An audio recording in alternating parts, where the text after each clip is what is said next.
Afternoon, guys. Welcome to another live video. I'll be the host again. I'm Jared. I'm from Ungex HQ, so headquarters in Melbourne. Welcome to another ep. So today's format, we're going live on Instagram, we're going live on Facebook, and we're going live on YouTube, just for you guys at home.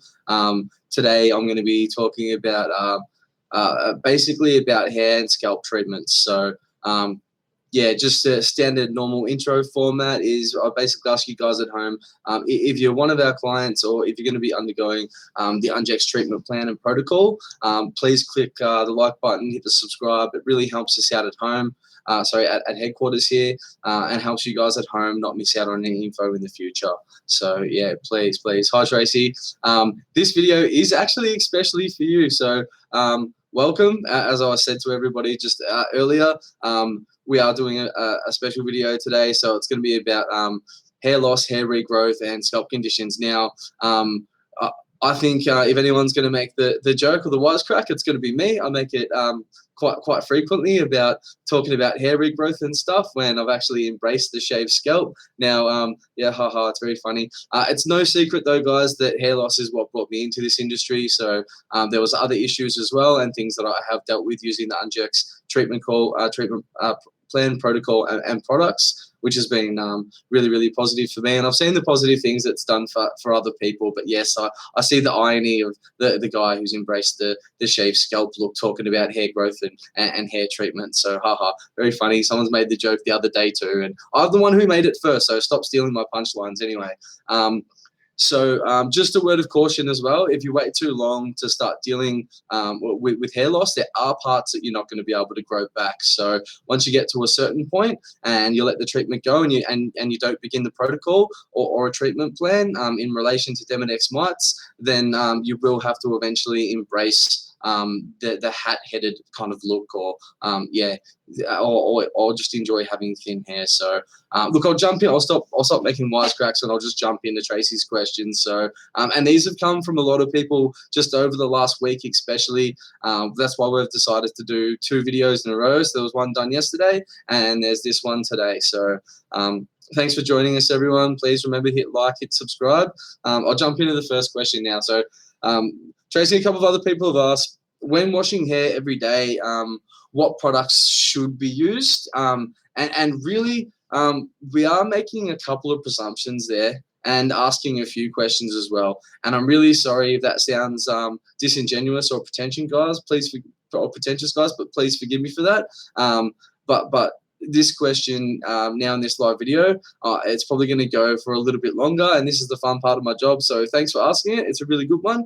And getting back into what I was saying about the presumption. Now, the presumption would be, especially Tracy, that we can wash our hair every day without it being detrimental to our hair or skin as well. So washing it every day with a product, it can be detrimental and will be detrimental. And the honest truth is, it doesn't matter what product we use. In relation to Demodex mites, if we're overwashing our hair or our skin, we're actually promoting the growth and the production of the sebum, the oil and the fats that the Demodex mites themselves feed off. So obviously, if we're talking about the scalp, and hairline, we're talking in relation to Demodex phallicorum, and if we're talking about the skin, then we're talking about Demodex brevis. So I'll elaborate a little bit now, just in relation to how it's not obviously a good thing to wash every day. I like to use the analogy of back in the day, sugar used to be worth more than gold. And in those days, people actually use it as a toothpaste.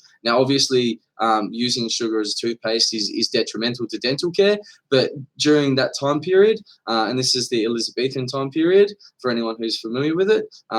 Tracy's from the UK, so if I'm familiar with the character we were talking about yesterday, then you should be familiar with the Elizabethan period. Anyhow, people use sugar, it's just a fact, as toothpaste during that time period, and only really the wealthy people, because it was such an expensive commodity.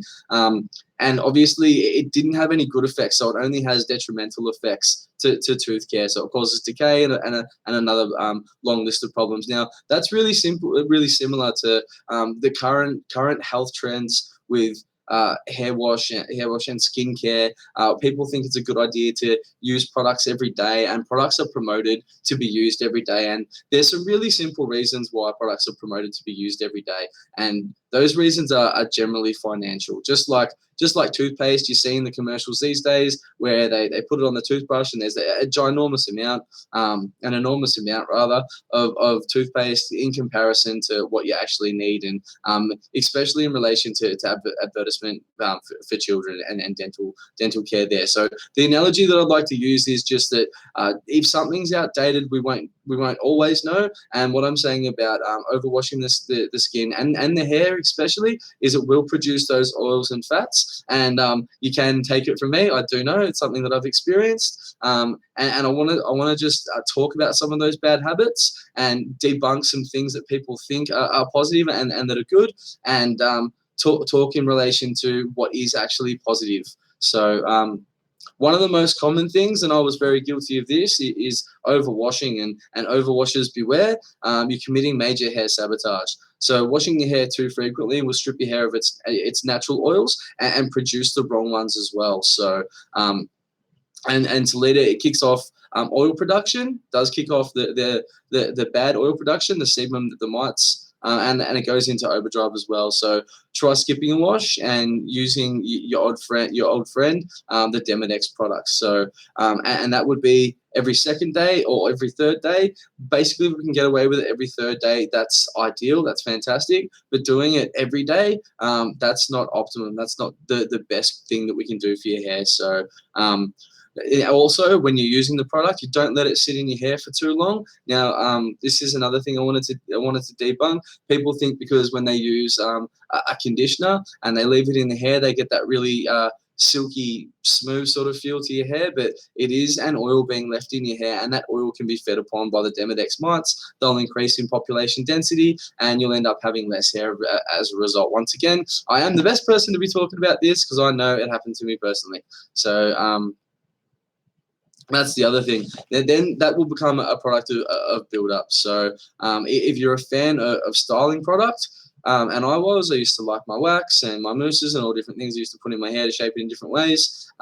Basically, anything that's left on the scalp without proper removal will build up over time and cause the hair to become greasy and irritated. And guess what? Once again, guys, that grease and that'll produce the oil and sebum underneath. That'll help the mites to actually become larger in population density. So they'll have more stuff to feed off.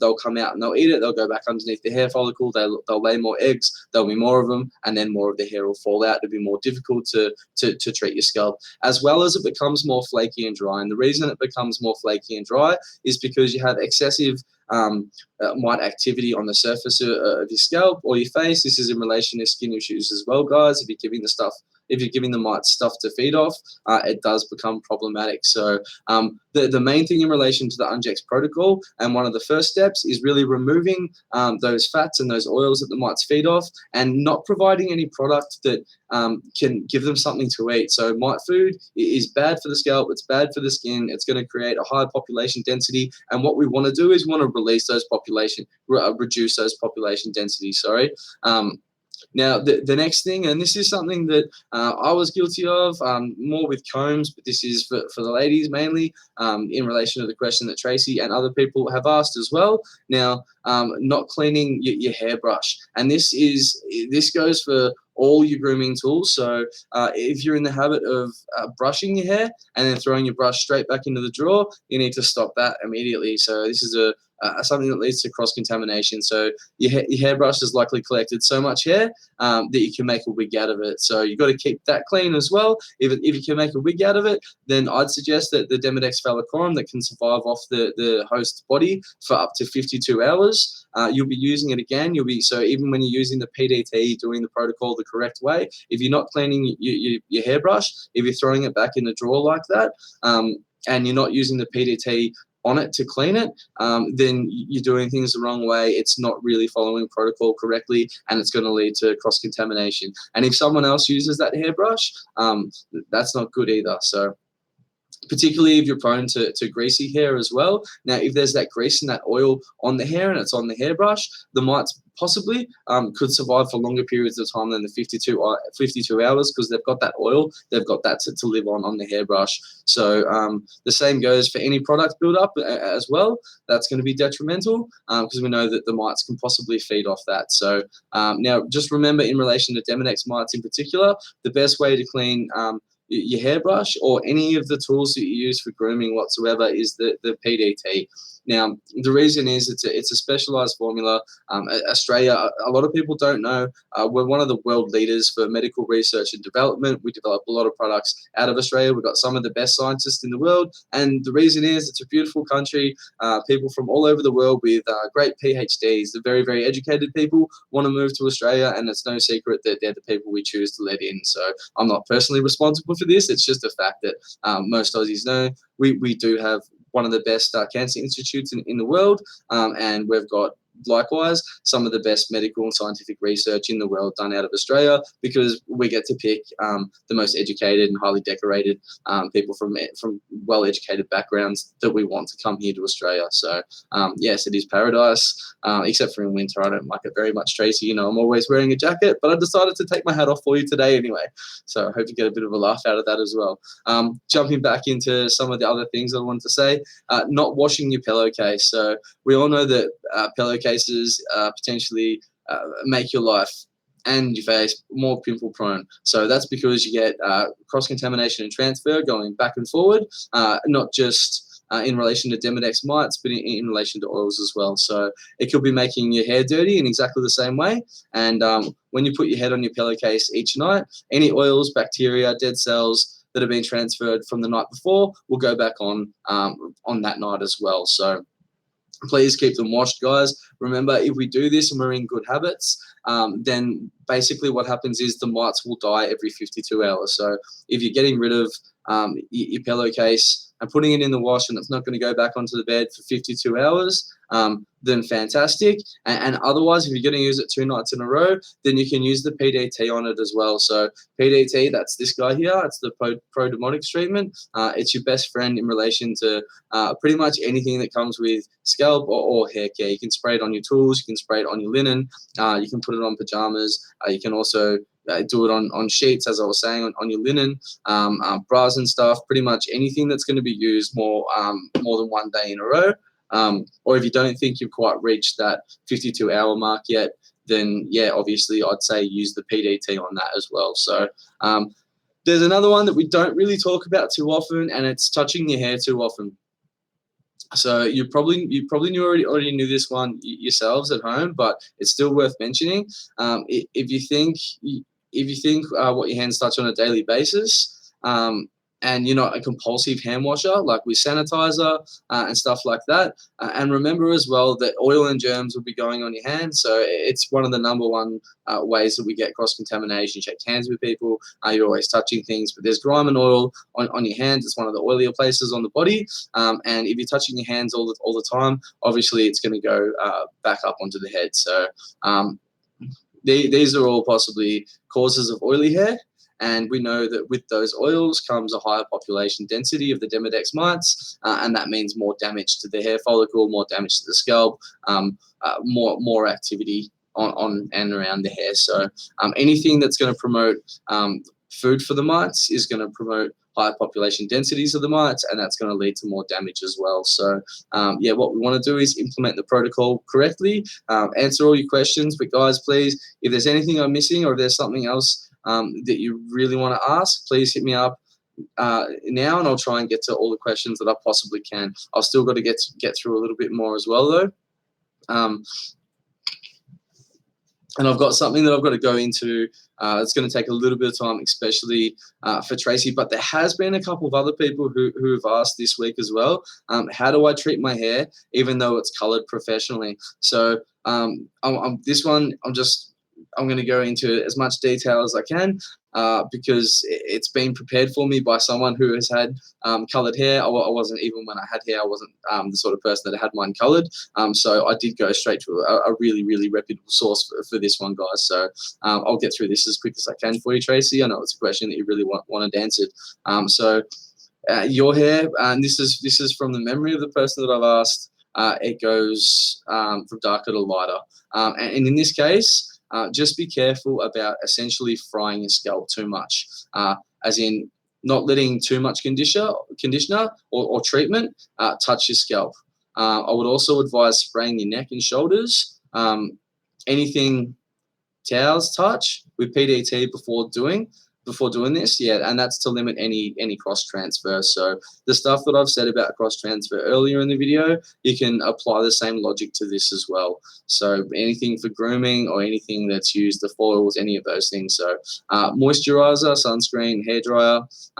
The hairdryer is not recommended. However, if you require it, if it must be done, blow dry to the mid ends of the hair and avoid the scalp, as mites do like the warm places. It's a good place for them to reproduce, and it does help them feed as well. So it's best to avoid the hairdryer as much as possible. And if you have to use it, if it's completely unavoidable, it would be breaching protocol. Like we were saying, it's not the quickest way to rid yourself of the mites, but blow dry to the mid ends of your hair if it's completely unavoidable. So also, just make sure that you're avoiding the use of any other products as well, especially things like normal conditioner. So any other conditioner, I don't know of another conditioner on the market that doesn't have an oil or a fat in it that the mites can actually feed off. So once again, providing mites the food, they'll increase in population density. You'll have more issues with the scalp, or have more issues with the hair. So this is definitely something that we want to avoid. We're going through the protocol to get rid of the mites, not to give them food.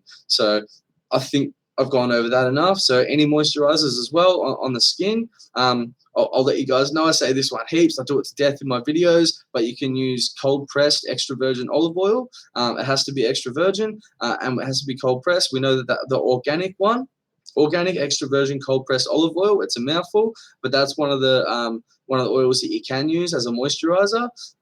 It's used for a couple of other reasons. I won't go into the other stuff that it's used for, but just in relation to it being used for as a moisturizer, it is one of the very, very few things that we know that it won't increase the population density of the mites, as in they can't feed off it, and it's not something that's gonna it's not something that's going to stop the PDT from being effective. But a word of use with the PDT, obviously we're going to create a barrier. If we use the PDT and then put that on, that's the best way to do it, and then apply the moisturizer over the top of that. So if you put the coconut oil on first, obviously it's going to create a barrier over the skin. Then when you spray the PDT on, after that, it's going to have a barrier in between the mites and the PDT, so it's going to be a little bit less effective. So we'll avoid that. One of the other things you can use as a moisturizer as well, the only other thing we know actually is castor oil. So please, cold pressed extra virgin organic coconut oil and castor oil.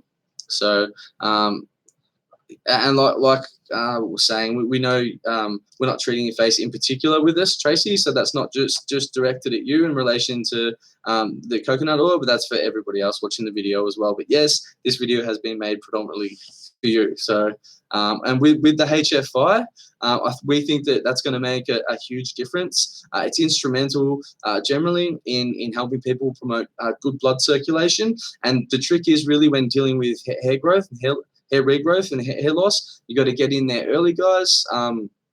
It's something that you get to a certain point and you can get rid of the other issues. You can get rid of the large pores, you can get rid of the scabs, you can get rid of the flakiness and the dandruff. But if you don't act quickly when it comes to hair loss, then having to pretty much just look after what you have or embrace the razor like I have. So yeah, anyway, once again, I'll be the one to make that joke. Thanks. And Tracy, there was, I think, one more question we had, or just another thing that we wanted to debunk. The other mistake is if you've been using the conditioner all over too, or you have been using the conditioner all over, and due to your hair being so fine, it's just a knotted mess. Okay, so a knotted mess we can deal with. Once the mites leave, it's going to come good. But if we brush the hair when it's wet, we brush it in the shower, if we put tension on it, what's happened with the Demodex mites getting into the follicle, they've damaged around the hair, so they've made it softer. So once it's wet, it's going to be even easier to pull out. It's going to be easier to break. It is damaged. It can be repaired, but we want to be as gentle with it whilst going through treatment as we possibly can. Now, we know that your hair has to look nice. Like, we understand it's something that has to be done. But just a word of warning in relation to that: if you're brushing your hair when it's wet, if you're doing that sort of in the shower, then remember it's weak. You're putting pressure on it, you're pulling it, and more of the hair's going to fall out. So, yeah, just wanted to elaborate on that a little bit and say if you can avoid doing that, if you can brush it when it's dry, maybe put pressure on the top of the hair while you're brushing it down the bottom, and take your time with it. Remember, it's something we're really going to have to take time with because the mites have got a 3-month life cycle, and they're just very, very hard to get rid of in relation to the fact they're one of the toughest ones. They're the only ones I know that can survive off their host for 52 hours. As a predominantly subdermal microscopic parasite, it's quite impressive when you think about that in relation to the other sort of mites that die quite quickly when they're off their host. Yeah, so in summary, Tracy, I hope you had a bit of a laugh anyway, and I hope you no longer feel like a massive pain, even though we did have to make this live video just for you. I'm only joking. What I mean by that is really thanks from everyone at the HQ. You've given us some excellent questions and something that's helped us to really engage with everyone, and it's given us the opportunity to sort of answer those questions for everyone else that will direct to this video as well. So thanks heaps for that, Tracy. If there's any other questions, remember to hit us up. I haven't seen anything else come up from you, so I'll just skip ahead to the last question that I've had come in the last few days, and I think you did ask this one too, actually, or you did mention something about sunscreen, but it's something that I definitely wanted to touch on. And the reason is this one's going out to Grant as well. I know you hit me up in a private message, and I had someone else email me. I think it might have been Debbie might have asked me. I know she likes the outdoors as well. So I'm sorry, guys. It's hard to remember all your names, and we do get bombarded with questions. But in relation to the sunscreen, so sunscreen's fine to use. And what I suggest everyone to do, though, is before you put the sunscreen on, apply the PDT first. And I want to make sure you guys have used the PDT before. So I've had some clients in the past that have had some really sensitive skin, and we designed the PDT so that we can water it down, so it's not a problem. But please don't let the sunscreen be the first time that you apply the PDT. There's just a word of warning there, and that's in relation to if there's a reaction between the sunscreen and the PDT, or if you've got sensitive skin and you haven't watered the PDT down yet, it could be painful. So I just want to encourage everyone away from doing that. It could be really uncomfortable. It could irritate your skin. And it's not a situation I want any of my clients in. So please, if you haven't used the PDT before, patch test it. Make sure we've got it at the right consistency. The best we can have the PDT for you guys is the fastest eradication of mites, means the fastest relief from the symptoms that you're suffering from. So what I mean by that is if it's at full strength, we're going to kill the mites faster. If not, we have to water it down. It might take a little bit longer to go through the treatment, but we're going to look after your skin. Now, one of the main things to remember there, and what's coming out with the research, is it's when the Demodex mites are dying and they're subdermal, or they're underneath the hair follicle, our skin's having a reaction to the dying and decaying bacteria and biological entities. So one thing I do say in my videos a lot about the Demodex mites is that they don't have an anus. So all the food that they're eating, they're storing in their sternums. And then when they die underneath the sebaceous, when they're in the sebaceous gland or underneath the skin or in the hair follicle, not only do you have that biological entity and that matter decaying underneath the skin, but you've also got the feces from it. So there's quite a lot of bacteria there. And if you think about it logically, of course, that's going to have some adverse reactions. So in relation to the PDT, of course, we're going to want to use that and kill the mites. Now, more of them are going to die at the beginning. And this goes back to the video I did yesterday about die-off.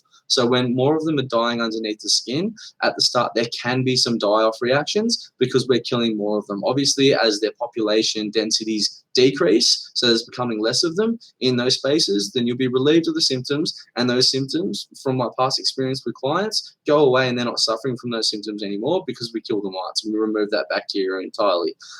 But what I want to make sure of, though, is that guys aren't applying the PDT the first time and then putting sunscreen over the top and then having an adverse reaction underneath it to the mites dying, and then they're put off the product or they're put off the protocol, and they haven't tried it before. So please just make sure you patch tested it. And when you're using sunscreen, you put PDT on first, and then you can put sunscreen on over the top of that. So just a small amount like you usually use with the PDT, and that's this one.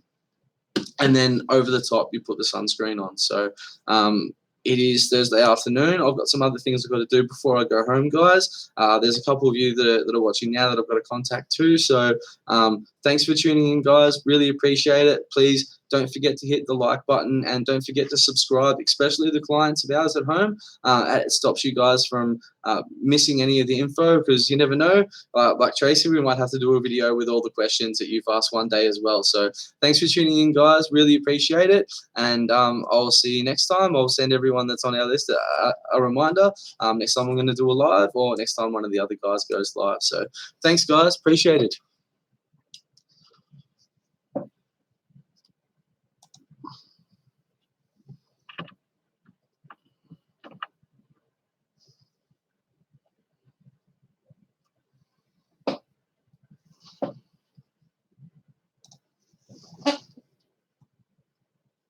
Oh shit, 25 minutes. Fuck.